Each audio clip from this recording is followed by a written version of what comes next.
మే 13న జరిగే ఎన్నికల్లో వైఎస్ఆర్సీపీ విజయ ప్రభంజనం ఖాయం. బోండా ఉమాకు ఓటమి భయం పట్టింది. బోండా ఉమా తప్పు చేశాడు కాబట్టే భయపడుతున్నాడు. బోండా ఉమా దొంగచాటుగా ఎందుకు నామినేషన్ వేశారో చెప్పాలి.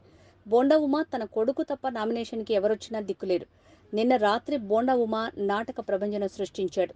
నిన్న రాత్రి ఎలక్షన్ కోడ్ ఉల్లంఘించి టీడీపీ నేతలు రోడ్డుపై బైఠాయించారు. బోండా ఉమని అరెస్ట్ చేస్తారని అతనికి అతనే మెసేజ్లు ఫార్వర్డ్ చేశాడు. బోండా ఉమా ప్రవర్తన చూస్తుంటే తప్పు చేసినట్టే కనిపిస్తోంది.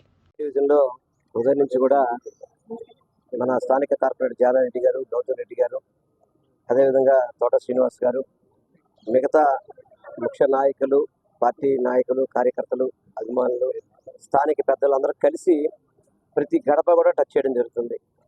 ప్రతి గడప నుంచి కూడా మంచి స్పందన వస్తుంది. ప్రతి ఒక్కళ్ళు దీవిస్తున్నారు.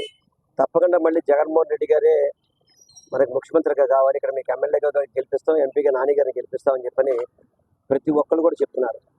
నిజంగా ప్రజల నుంచి స్పందన చూస్తుంటే అసలు అపోజిషన్కి డిపాజిట్ కూడా వచ్చే పరిస్థితి లేదు. ఇక్కడ దాదాపు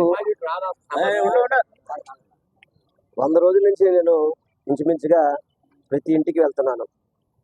కాకపోతే చిన్న చిన్న రోడ్ ఇష్యూస్, డిస్ప్యూట్గా సైట్లో డిస్ప్యూట్ ఉండే రోడ్లు, ఆ ఇష్యూస్ తప్ప ఏమీ కూడా నా పెద్దగా దృష్టికి వచ్చిన పరిస్థితి లేదు. ఏదేమైనా కానీ రేపు మే 13 జరిగే ఎన్నికల్లో వైఎస్ఆర్సీపీ ప్రబంధనం సృష్టించబోతుంది. జూన్ 4వ తారీఖు నాడు సంబరానికి ఆంధ్ర రాష్ట్ర వ్యాప్తంగా ప్రజలందరూ కూడా సిద్ధంగా ఉన్నారు. జగన్మోహన్ రెడ్డి గారు ముఖ్యమంత్రిగా ప్రమాణ స్వీకారం చేస్తారని చెప్పని 175కి 175 సీట్లు గెలుస్తారని, 25కి 25 ఎంపీ సీట్లు గెలుస్తామనేది పూర్తి విశ్వాసం ఉంది. మీరు ఏ సర్వేలు చూసినా కానివ్వండి, ఏ సర్వేలు చూసినా విజయవాడ 3 సీట్లు కూడా వైఎస్ఆర్సీపీ కైవసం చేసుకోబోతుందని చెప్పని ప్రతి సర్వే కూడా చెప్తుంది.